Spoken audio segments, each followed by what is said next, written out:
جنات عدن مفتحة لهم الأبواب متكئين فيها يدعون فيها بفاكهة كثيرة وشراب.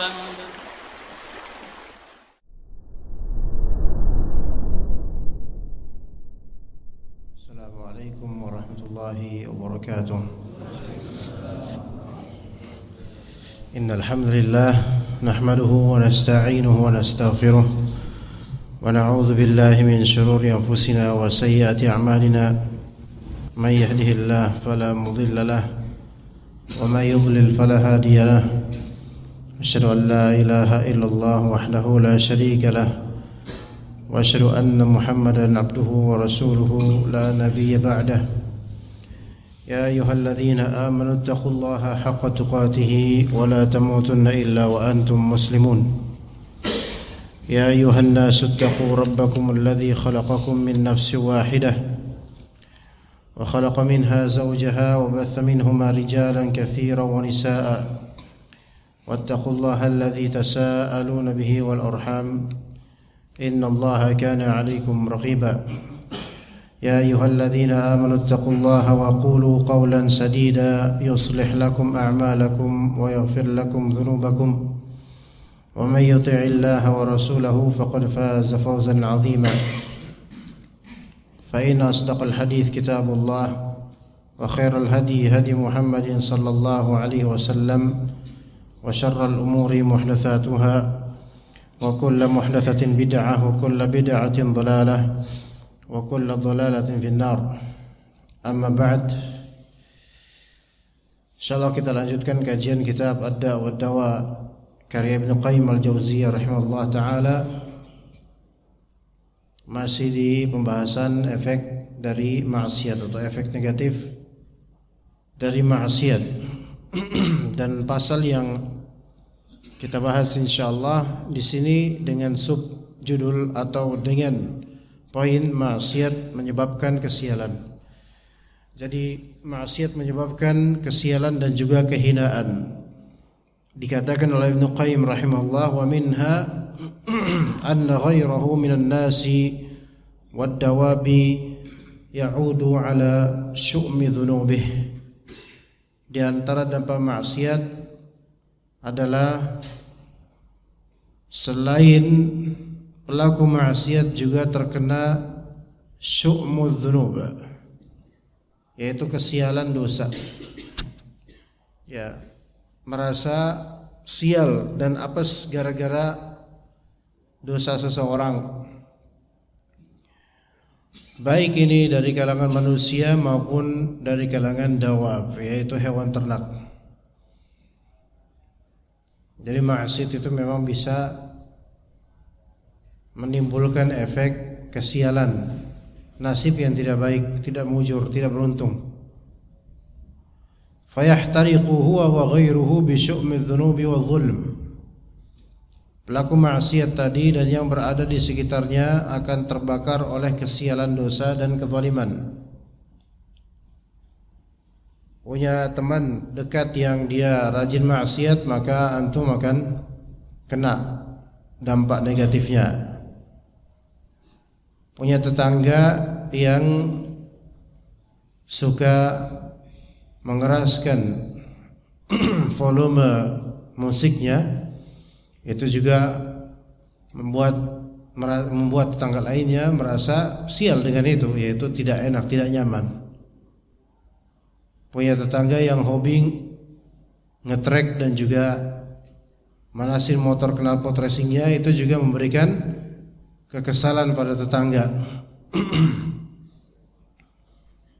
Jadi pelaku maksiat dan yang berada di sekitarnya akan terbakar oleh kesialan dosa dan kezaliman. Maka inilah diantara efek buruk maksiat. Abu Hurairah berkata radhiyallahu anhu, "Innal hubara la tamutu fi waqriha min zulmi zalim."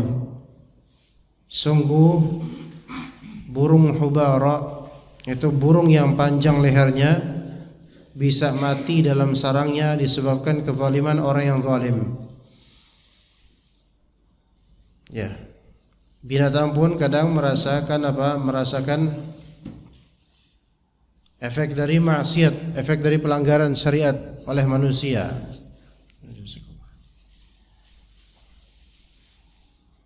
Dalam sebuah hadis disebutkan bahwasanya binatang-binatang itu bersalawat dan mendoakan para penuntut ilmu. Bahkan sampai kata Nabi SAW, al-hitan fil bahr, yaitu ikan yang berada di laut atau di sungai. Itu mereka berselawat atas orang-orang yang menuntut ilmu dan mendoakan kebaikan untuk orang-orang yang menuntut ilmu. Kenapa begitu? Karena orang yang menuntut ilmu memiliki tamayuz dan kelebihan yang tidak dimiliki selainnya. Disebabkan dengan kata Ibnu Qudamah dan juga kata Imam Ghazali rahimahullah, karena orang yang menuntut ilmu dan mengamalkannya dia tidak akan menzalimi walaupun binatang. Dia tidak akan menzalimi siapapun walaupun binatang. Sehingga sampai binatang pun bersyukur dan mendoakan kebaikan untuk orang yang berilmu dan mengamalkannya ini. Sampai ikan-ikan di lautan. Suatu ketika ada seorang yang memiliki ilmu, seorang ahli ilmu. Dia sedang ada masalah besar, ya, sedang dikejar suatu masalah yang besar dalam kehidupannya. Kemudian dia memimpikan dua mimpi dalam satu malamnya. Mimpi pertama yaitu dia mimpi balapan dengan seseorang yang dia mimpi balapan dengan beberapa orang, yang mana balapan tersebut balapan di turunan. Udah balapan di turunan pula, subhanallah. Dan turunannya cukup curam, tajam. Cukup ke bawah, sangat ke bawah, tajam ke bawah. Namun di mimpi tersebut digambarkan dia berhasil menjadi yang pertama, mengalahkan dua kompetitor lainnya. Dan dia lihat siapa orang yang di belakangnya mengejarnya. Ternyata dia lihat adalah orang yang selama ini membuat makar terhadapnya, membuat masalah terhadapnya. Maka dia terkaget, subhanallah. Dan dia berhasil melampauinya di mimpi itu. Kemudian mimpi kedua di waktu yang sama, di malam yang sama, yaitu dia bermimpi berada di sebuah jalan, kalau bahasa sekarang kita mungkin gang, yang mana di jalan tersebut tergenang air yang lama, yang panjang, tergenang air besar gitu, sepanjang jalan, genangan air seolah-olah sungai padahal bukan. Dia tahu itu adalah jalanan. Dan di dasar dari air tersebut ternyata adalah batu-batu sungai, baik kecil maupun besar. Dan banyak sekali binatang-binatang yang ada di air tersebut dengan jernihnya yang sangat, dengan binatangnya yang banyak. Dan ternyata binatang-binatang itu jinak. Bahkan sampai dia melihat semacam gurita, yang mana dia mendekati gurita itu, gurita bersuara dengan suara dia dan tidak berpaling atau tidak berlari darinya. Dia pun kemudian, orang alim ini berusaha mengambil kerikil yang ada di dasar dari air itu. Dia ambil dan dia dapatkan beberapa dari kerikil serta beberapa binatang air berupa ikan-ikan yang mereka sangat jinak dan seperti senang berada di tangannya. Maka orang alim ini yang sedang dalam kesulitan hidup karena permasalahan yang besar meminta tafsiran mimpi tersebut ke orang lain, ke orang alim lainnya. Maka ditafsirkanlah oleh orang tersebut bahwasanya memang ada orang yang ingin menjatuhkanmu sehingga kamu terjatuh, namun Allah Ta'ala memenangkan dirimu. Ini tafsiran Pimpi yang pertama, yaitu balapan di turunan. Ada orang pengen take down dirimu, pengen menjatuhkan dirimu, namun Allah takdirkan engkau yang menang. Kemudian ketika engkau sedang menghadapi masalah seperti ini, permasalahan besar dalam kehidupan, dan engkau tetap fokus di ilmu, maka Allah Subhanahu wa ta'ala hibur dirimu dengan apa? Dengan binatang-binatang pun bersalawat atasmu. Itu isyarat yang ada di mimpi kedua itu, yaitu dengan mudahnya dia bisa menggenggam binatang-binatang tanpa mereka harus pergi darinya, berlari darinya. Di kisah kecil ini, jemaah sekalian rahimakumullah, menunjukkan bahwasanya orang yang berilmu dan berusaha mengamalkannya, kendati pun setiap manusia memiliki kekurangan, maka tetap sebagaimana kata Nabi sallallahu alaihi wasallam bahwasanya orang-orang berilmu dan menuntut ilmu dan yang mengamalkan ilmunya itu para binatang pun sampai level beristighfar untuknya, untuk mereka, untuk orang-orang seperti ini. Dan lawan dari orang berilmu adalah orang yang jahil dan ahli maksiat, yang mana manusia lain dan bahkan binatang itu pun akan merasakan kesialan efek dari dosa dan kezaliman orang ini. Sampai kata Abu Hurairah tadi apa? Sungguh burung hubara, yaitu burung yang panjang lehernya, bisa mati dalam sarangnya disebabkan kezaliman orang yang zalim.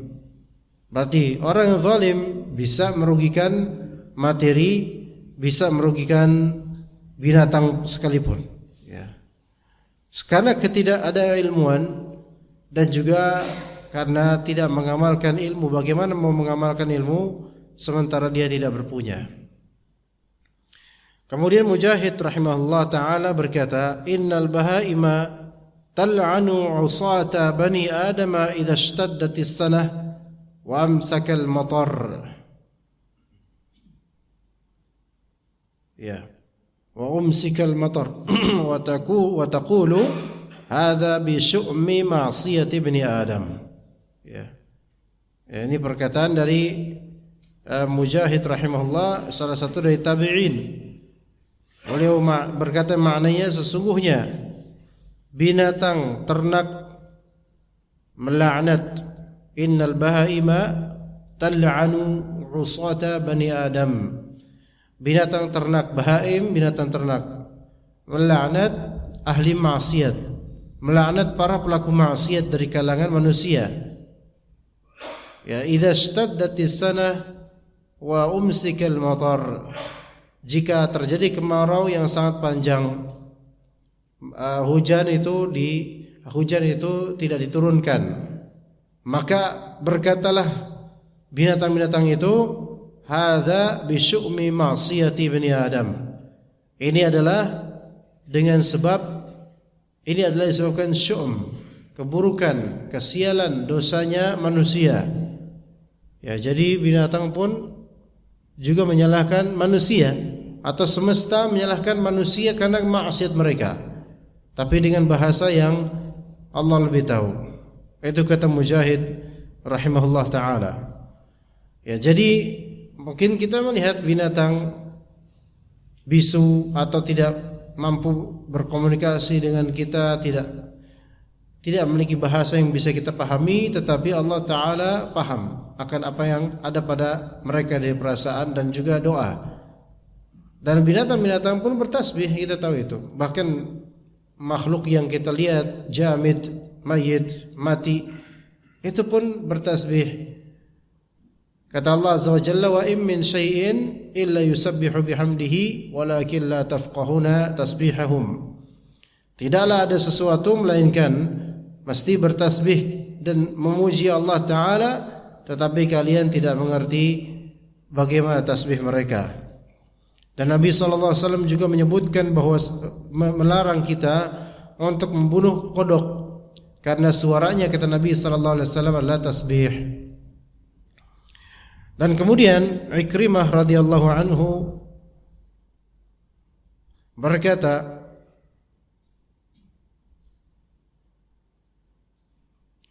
dawabul ardi wa hawamuha hatta al-khanafisu wal aqaribu yaqulun muni'na al-qatra bi dhunubi bani Adam.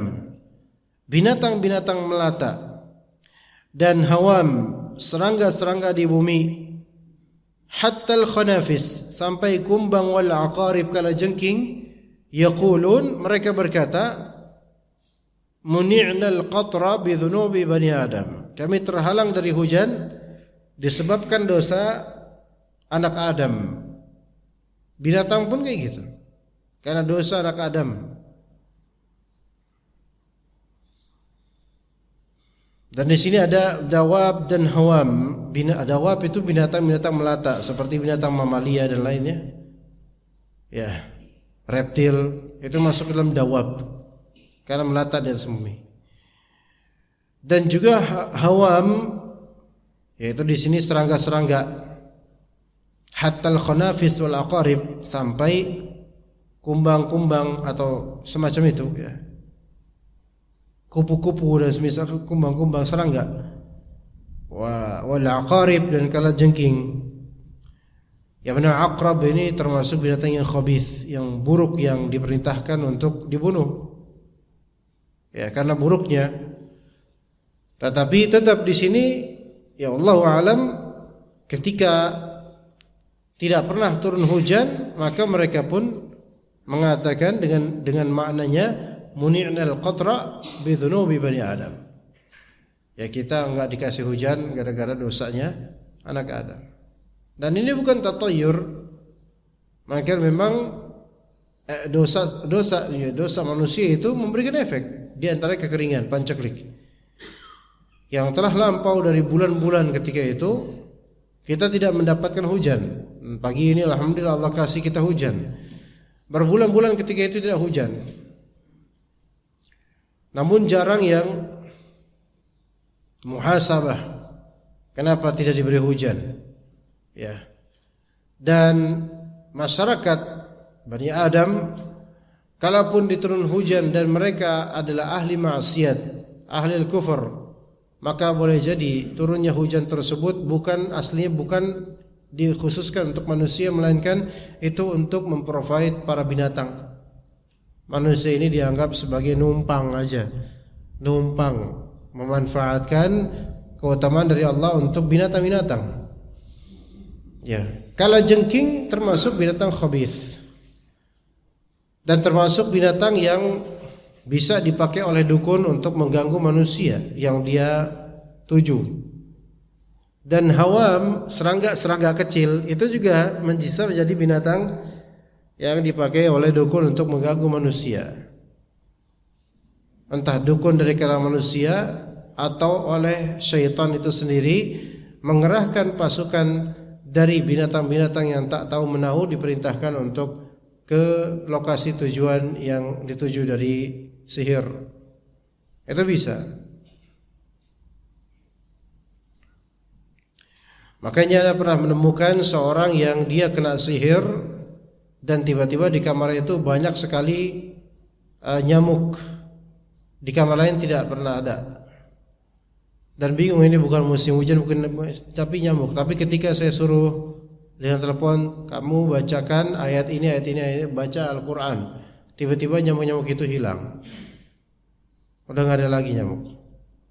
Ya, itu diantara tanda-tanda. Walaupun kadang-kadang ya memang banyak nyamuk karena ada faktor yang logis kadang-kadang. Tapi ketika tidak menemukan faktor logika, maka itu ada sisi metafisika atau ada sisi yang gaib yang menunjukkan hal itu. Begitu juga dengan kalajengking, disebut di sini kalajengking. Tetapi dengan kenyataan itu, serangga maupun kalajengking, mereka pun merasakan buruknya maksiat, gitu loh, buruknya maksiat anak Adam. Ya, begitu juga binatang yang khabith seperti tikus, itu termasuk binatang yang menjijikan. Tapi tetap semua binatang seperti ini, mereka juga merasakan apes, merasakan tidak baiknya efek maksiat anak manusia. Ya. Kemudian dikatakan di sini oleh Ibnu Qayyim rahimahullah, fala yakfihi iqabu dzanbih hatta yabu bi la'nati man la dzanbalah. Pelaku maksiat tidak hanya mendapatkan hukuman dari dosanya, tetapi juga mendapat laknat dari yang tidak berdosa. Jadi banyak sekali kerugiannya. Banyak sekali kerugiannya, yaitu pelaku maksiat. Kemudian berikutnya, maksiat mewariskan kehinaan. Kalau tadi maksiat menyebabkan kesialan dan laknat dari binatang dan juga orang lain, maka kali ini disebutkan maksiat mewariskan kehinaan. Berkata Ibnu Qayyim rahimahullah, wa minha anna al-ma'siyata turithu dhulla wala budd. Di antara dampak maksiat adalah ia akan mewariskan kehinaan, dan mestilah begitu. Itu efek maksiat, mewariskan kehinaan. Jadi yang tadi berwibawa jadi rendah, yang tadi berwibawa jadi rendah. Ya, yang tadinya memiliki sya'an dan dianggap oleh orang, maka kemudian tidak dianggap lagi karena maksiatnya. Ini ya dzul, yaitu dzalil, menjadi dzalil, menjadi rendah karena maksiat. Kemudian dikatakan oleh Ibnu Qayyim rahimahullah,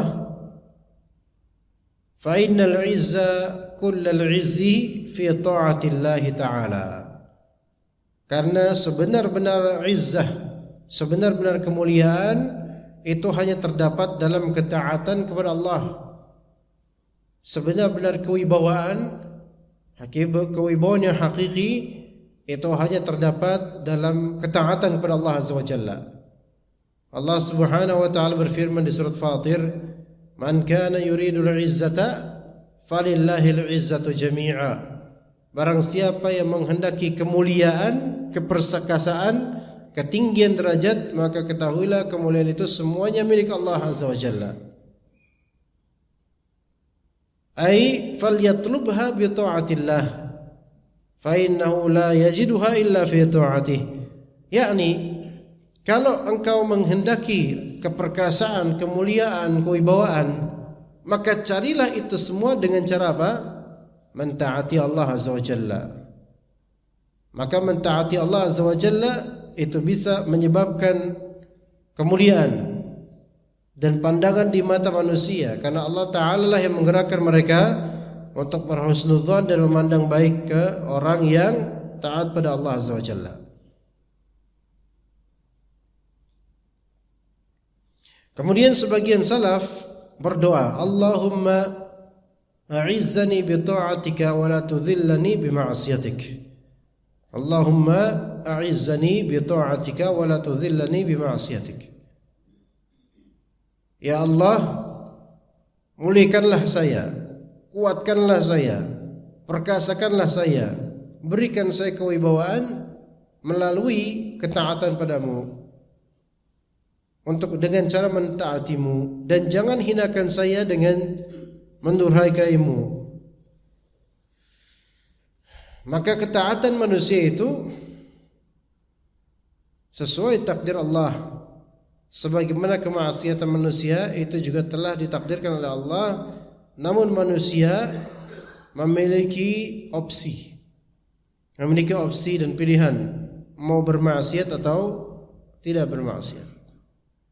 Sehingga ketika dia taat, maka dia harus tahu bahwasanya itulah Allah Ta'ala memberikan karamah, fadl dan kemuliaan padanya. Ketika dia bermaksiat, maka dia harus tahu bahwasanya itulah opsi dan pilihan yang dia pilih.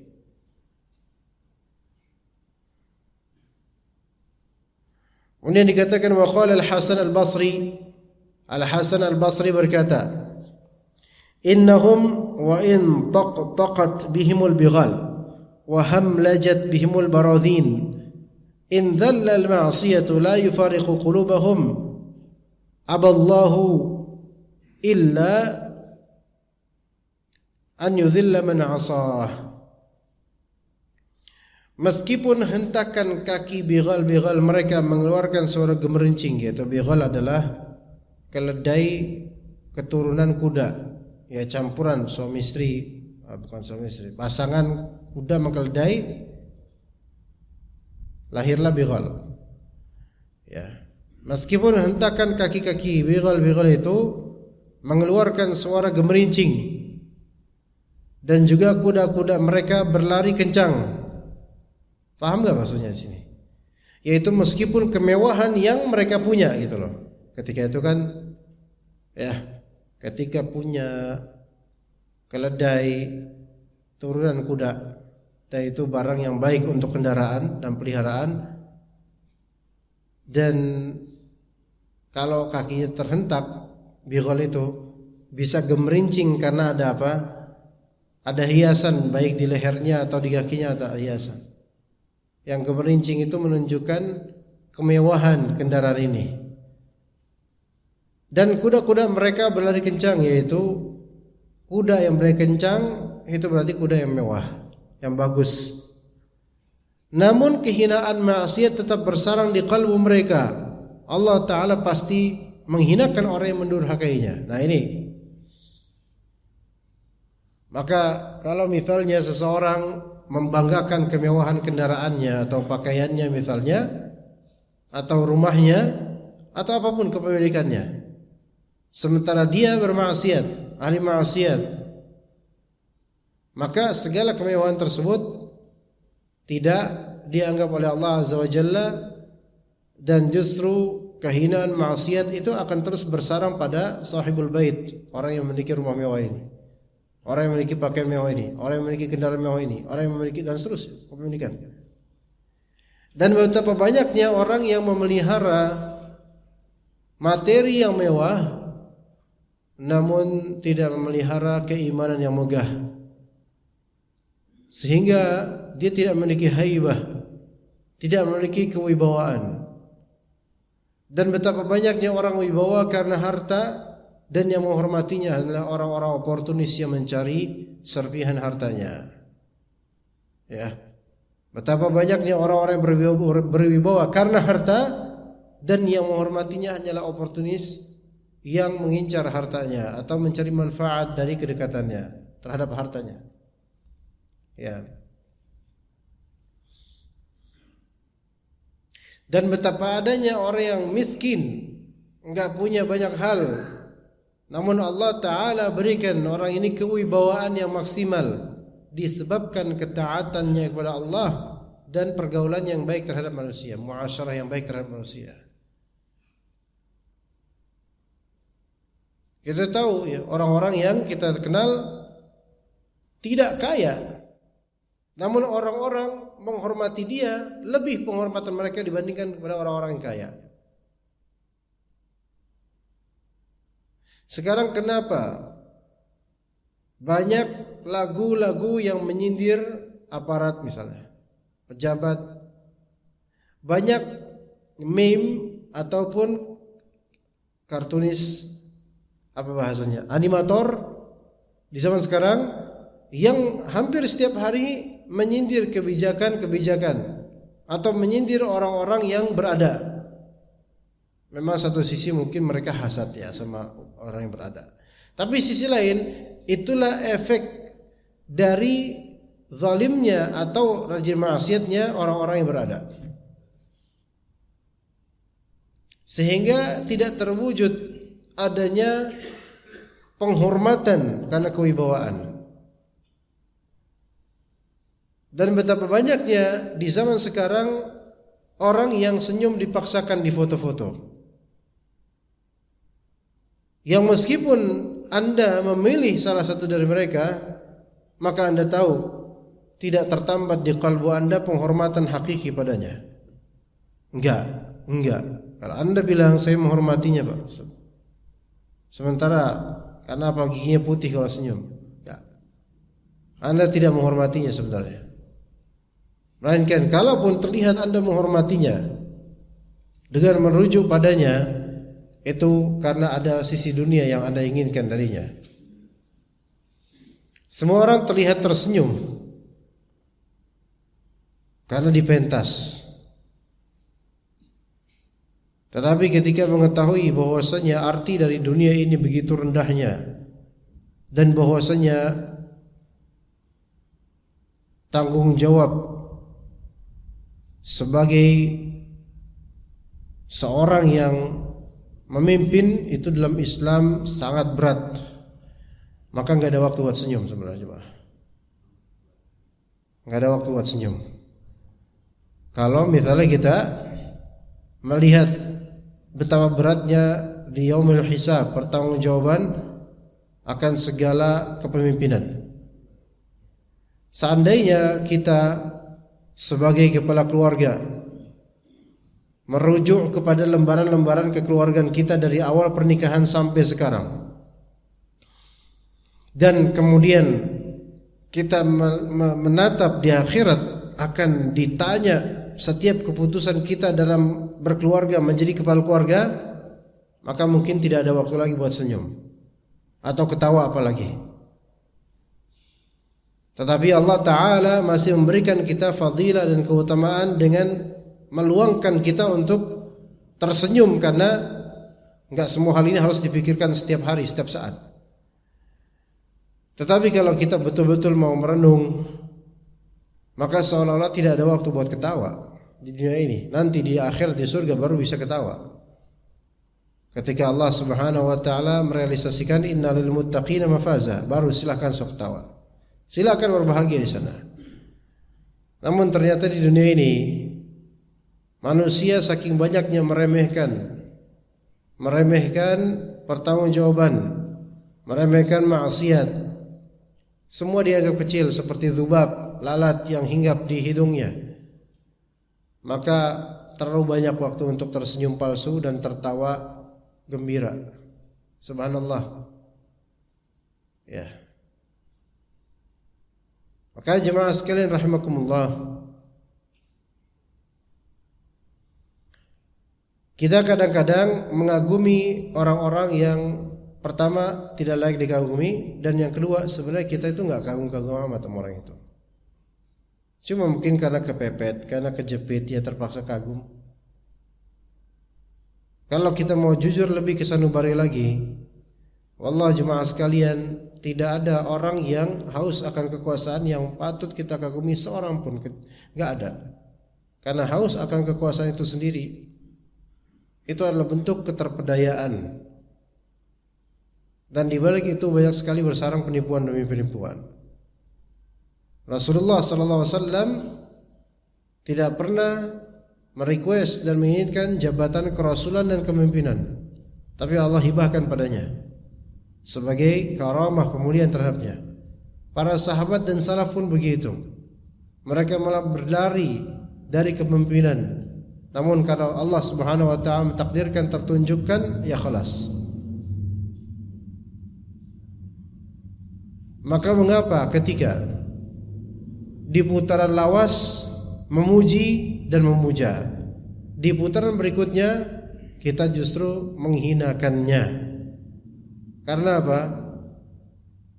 Karena sadarilah jemaah sekalian. Karena hakikatnya kita itu enggak mencintai orang ini secara zatnya, dan jangan mendustakan kalbu kita. Enggak ada yang kita cintai dari orang-orang yang mengejar, enggak ada. Apa yang kita teriakkan dari nama-nama, kalau kita sadari itu bukan secara zat karena kita mencintai orang ini, enggak. Seandainya kita tahu siapa orang-orang ini, kita akan membencinya. Seandainya Anda tahu siapa saya sebenarnya, Anda akan menjauhi saya. Karena manusia itu memiliki banyak kekurangan, banyak pengikut hawa nafsu, dan seterusnya. Yang mana kita dapatkan orang-orang ahli maksiat dan menyimpang dari syariat. Sekagum-kagum kita padanya, tetap aslinya basic kalbu kita itu membenci orang ini. Allah Ta'ala tidak pernah menjadikan para fans dan penggemar ahli maksiat betul-betul mencintainya karena keselamatan akhirat. Tidak ada. Lihat misalnya boyband dari barat, dari Korea atau Indonesia atau manapun boyband yang ketika mereka hadir di pentas atau hadir di bandara atau dimanapun, itu teriak-teriak itu akhwat-akhwat itu. Wah, teriak, mencintainya seperti mencintai Allah Azza wa Jalla. Tapi pada hakikatnya tanpa sadari sebenarnya di balik itu ada background hati yang sebenarnya membenci dan mengutuk penyanyi-penyanyi ini. Yang itulah yang akan dilakukan oleh mereka suatu saat sejatinya di hari akhir. Iya. Itu terutama yang berkaitan dengan kesyirikan. Ya. Maka jemaah sekalian rahimakumullah, meskipun kemewahan yang luar biasa, bentakan kaki bighal mengeluarkan suara gemerincing, kuda-kuda berlari kencang, fasilitas luar biasa, namun kehinaan maksiat tetap bersarang di hati mereka, Allah Ta'ala pasti menghinakan orang yang mendurhakai Allah Azza wa Jalla. Maka sadari jemaah sekalian rahimakumullah, ketika kita dapatkan di setiap meter dari jalanan senyuman-senyuman palsu, maka kita dapatkan hati kita itu sebenarnya nggak ada kagum-kagumnya sama siapapun. Tidak ada. Ya. Apa yang kita perjuangkan untuk orang-orang yang tersenyum ini, apa hasilnya untuk diri kita? Apakah kemakmuran, gemah ripah lojinawi, apakah tentraman, apakah membuat kita semakin taat pada Allah Azza wa Jalla? Maka fokuskanlah pada diri kita, bahwasanya sekalipun kita dihibahkan oleh Allah pemimpin yang paling adil, namun jika kita sendiri adalah orang yang zalim dan rajin maksiat, maka tidak berefek kepemimpinan adil itu terhadap diri kita, melainkan kita tetap menjadi ahli maksiat. Sebaliknya, ketika Allah Subhanahu wa Ta'ala uji kita dengan pemimpin yang zalim dan kemudian kita malah kembali kepada Allah dan dekat pada Allah karena ditindas akan kezaliman pemimpin, wallahi keadaan tersebut lebih afdal buat diri kita. Bukan berarti kita pengen pemimpin zalim, bukan.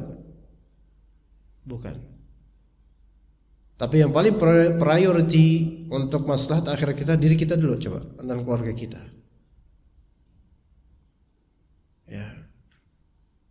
Makanya kita sebagian dari ulama di antara Sufyan Tsauri, keadaan seseorang ketika sakit itu bisa jadi lebih afdal daripada dia sehat. Walaupun kita minta terus sama Allah supaya kita sehat. Allahumma inni as'aluka al-'afwa wal 'afiyah fi dunya wal akhirah. Kita minta sama Allah supaya sehat, betul. Tapi kata Sufyan Tsauri, barangkali keadaan seseorang ketika sakit lebih afdal daripada ketika dia sehat. Walaupun kita selalu minta sehat, betul. Dianjurkan itu. Tapi kenapa ketika kita sakit kita tetap bersyukur dengan musibah ini? Karena kata beliau, ketika antum sakit, maka antum dekat sama Allah. Ketika antum sehat, maka antum lupa sama Allah. Artinya dikiaskan dengan hal lainnya. Yang tadi, kalau kita dizalimi, kadang-kadang itu keadaan yang lebih afdal daripada ketika kita diberi kemakmuran. Karena ketika kita dizalimi, maka kita kembali kepada Allah, dekat sama Allah, tawakal sama Allah, minta sama Allah. Tapi ketika sudah di kemakmuran, maka apa-apa dianggap gampang, maka meremehkan dan juga mulai kendor, mulai lepas, tidak dekat lagi sama Allah Azza wa Jalla. Bisa kita pelajari dari kehidupan banyak dari saudara atau kawan atau tetangga kita, bahkan diri kita sendiri jemaah. Ya.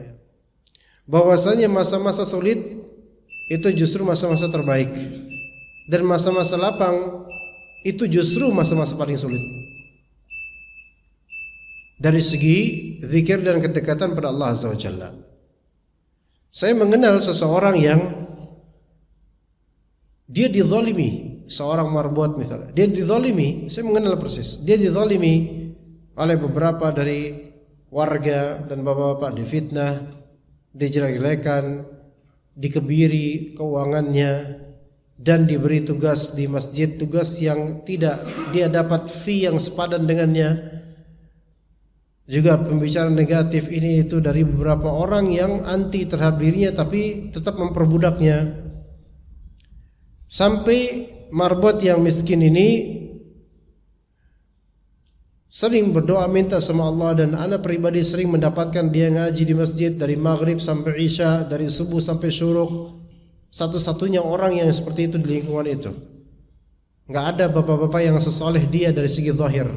Amalan baca Al-Qur'annya dan kelihatan dari cara bicaranya pun tawakal sama Allah Azza wa Jalla. Dan sepertinya Allah Ta'ala mengabulkan doanya satu persatu. Dan memang orang-orang zalim itu akan kena getahnya. Tersaksikan satu persatu orang yang menzalimi dia itu wafat,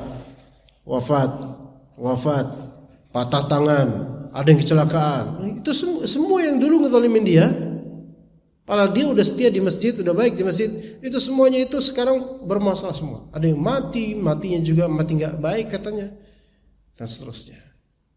Maka dia pun berbahagia dengan semua kematian dan semua kesengsaraan musuh-musuhnya. Sehingga masjid pun sudah berubah sekarang, diisi oleh alhamdulillah oleh teman-teman atau oleh panitia atau DKM yang Masya Allah.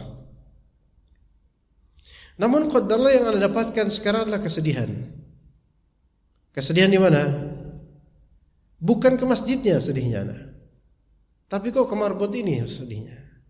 Karena ketika Anda mulai komunikasi lagi sekarang, sudah banyak berubah. Gaya ceritanya berubah. Kemudian apa-apa sekarang bicara tentang jodoh mulu, dunia lagi terus. Ya. Ini yang tidak Anda dapatkan dari antum sebelumnya ketika lagi sulit. Sekarang ketika semua telah Allah permudah, antum sekarang berdansa dan menari, tidak ada hentinya karena kematian demi kematian musuh-musuh antum. Justru di sini yang paling khawatir jemaah sekalian. Ketika kita lepas dari kezaliman seseorang, kemudian diberikan kelapangan dan kemakmuran, di situ mulai kita terjerumus dalam kelalaian dan kealpaan. Itu justru yang lebih berat ujiannya daripada ujian ditekan oleh makhluk. Beneran. Ketika sudah lepas dari tekanan makhluk, sudah lepas dari kezaliman orang, kemudian kita menari dan berdansa lupa kepada Allah Azza wa Jalla, itu justru fitnah yang lebih besar daripada fitnah kita dalam kesulitan hidup. Maka kadang kita melihat orang yang kekurangan harta namun tetap istiqamah salat subuh berjamaah, itu lebih kita banggakan dan lebih kita senangi menjadi panutan dan juga menjadi contoh. Dibandingkan setelah dia keluar dari belenggu kemiskinan, dia sudah lupa lagi azan subuh itu ada qad qamatis shalah, sudah lupa ada apa as-salatu khairun minan naum, dia sudah lupa lagi itu. Saking enggak pernah lagi dengar azan subuh. Karena dimudahkan sekarang dari belenggu-belenggu kesulitan. Ya. Begitu jemaah sekalian rahimakumullah. Maka orang ketika sudah dimudahkan, yang dulunya ketika lagi sulit dia mulia posisinya karena sabarnya dia, ketika dimudahkan dia hina dan rendah posisinya karena kufur nikmatnya dia. Ya, begitu jemaah sekalian rahimakumullah. Ya, jadi kesempatan untuk berdosa ketika berada itu lebih luas, lebih lebar. Dan kesempatan untuk berdosa ketika tidak memiliki wasilah untuknya itu memang makin mengerucut, makin kecil, dan itu malah kadang-kadang lebih afdal. Ya, begitu. Wallahu taala alam. Apa ada soal di sini jemaah sekalian rahimakumullah? Ada pertanyaan atau tidak? Kita udah masuk waktu syuruk belum? 10 menit lagi. Oh. Ada soal enggak atau tidak Pak sini? Kalau ada pertanyaan dipersilahkan Pak, mumpung ada waktu. Jadi nanti kalau kita nanti makan soto atau apa, nggak boleh ada nanya ya, karena sekarang kan udah nggak ada pertanyaan. Nanti ya jemaah yang ngobrol sama saya pokoknya nggak boleh nanya sama saya. Pas nanya gimana saat ini? Nggak, tadi anak kasih waktu untuk antum nanya, nggak nanya malas. Jadi kita nanti diem aja udah. Di sini masih ada syair yang disebutkan oleh Ibnu Qayyim rahimahullah, syair yang dinisbatkan kepada Abdullah bin Al-Mubarak rahimahullah taala. Bagaimana syair ini? Dikatakan oleh Abdullah bin Mubarak, ra'aitu dzunuba tumitul quluba wa qad yurithu dzulla wa idmanuha. Aku melihat dosa mematikan hati dan kecanduan dengannya mewariskan kehinaan. Idman yaitu candu akan dosa. Candu akan dosa mewariskan kehinaan, Jadi candu di sini berarti kan dia terus-menerus, enggak henti-henti, enggak ada penasehatnya. Kemudian wa tarku dzunubi hayatul qulubi wa khairun li nafsika isyanuha. Meninggalkan dosa adalah kehidupan hati.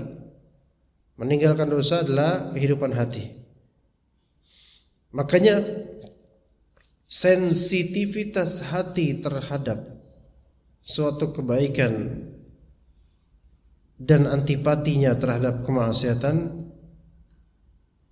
itu bisa berkurang jika rutin melakukan dosa. Sensitivitas hati terhadap kebaikan ya, dan antipati terhadap keburukan itu bisa berkurang keduanya kalau sering berbuat dosa. Ya. Betapa susahnya seseorang melembutkan kalbunya untuk sedekah yang tampak di depannya kesulitan yang besar pada orang lain.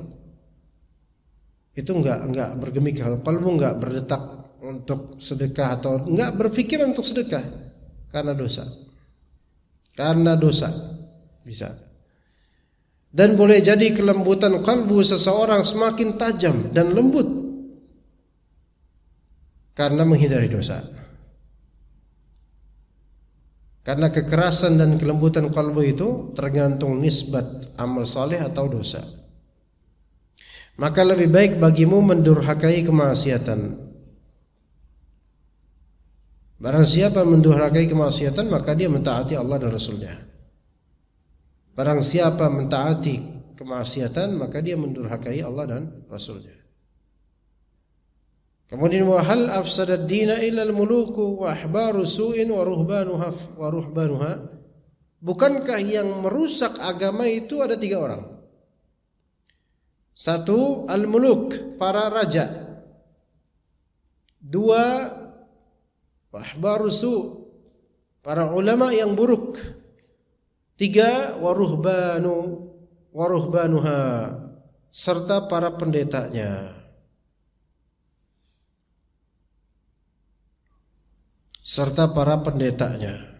Pendeta di sini siapa? 3 orang. 1, al-muluk. Ini yang merusak agama. Karena apa? Karena kezaliman. 2, ulama yang jelek, ulama yang buruk. Kenapa merusak agama? Karena menyebarkan sesuatu tentang agama yang tidak ada pada agama itu, atau mendistorsikan hukum-hukum agama Allah. Ya. Atau memanfaatkan keilmuannya untuk merengkuh dunia. Ini merusak agama. Memanfaatkan keilmuannya atau penampilan keilmuannya untuk keduniaan, syahwat duniawiyah. Jubahnya kerasulan, hatinya kefiraunan. Kemudian yang ketiga, ruhban. Ini merusak agama. Yaitu orang-orang yang kelihatan alim padahal bodoh. Kalau tadi yang kedua emang punya ilmu, tapi menawarkan ke orang-orang yang tidak sesuai dengan ilmu yang sebenarnya. Memanfaatkan ilmunya untuk keduniaannya. Yang ketiga tadi, ruhban. Orang-orang tampilan alim padahal bodoh. Ya. Sebagaimana kalau Nasrani, pendeta-pendeta tampilannya tampilan ustadz versi mereka, ulama versi mereka, tapi bodohnya berkuadrat, berkubik-kubik, superlatif, banyak, punya sangat bodoh, nggak ngerti agama, bicara tentang agama kasih saja, kasih, agama kasih, khalas. Fikihnya nggak ada, fahamnya nggak ada. Kamu udah nggak usah banyak nanya, imani saja, itu. Rata-rata pendeta gitu, sampai sekarang. Sudah, imani saja, tidak usah banyak bertanya. Ya. Sehingga sikap kritis jemaah dan pertanyaan-pertanyaan itu dikebiri, dah impoten mereka terhadap kebenaran. Ya. Ini semua merusak agama. Jadi kekuasaan yang didasari syahwat, hawa nafsu dan oportunis itu akan merusak agama. Juga ulama yang berilmu namun meracuni umat merusak agama. Orang bodoh, jahil, banyak amal, belaga seperti ulama merusak agama. Yang kadang-kadang orang awam biasa itu malah lebih bagus agamanya daripada tiga pihak ini. Orang awam biasa yang miskin lebih bagus agamanya daripada para raja yang bikin peraturan yang menzalimi orang, atau para raja yang mau melakukan syahwat apapun dia bisa.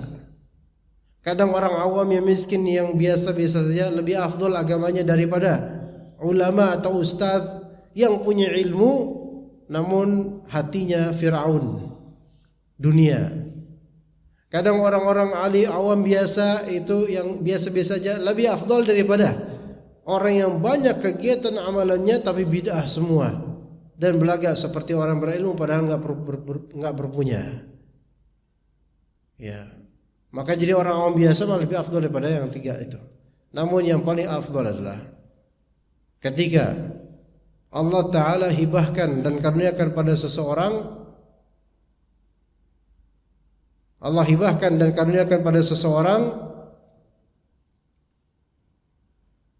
kerajaan yang adil dan keilmuan yang jujur.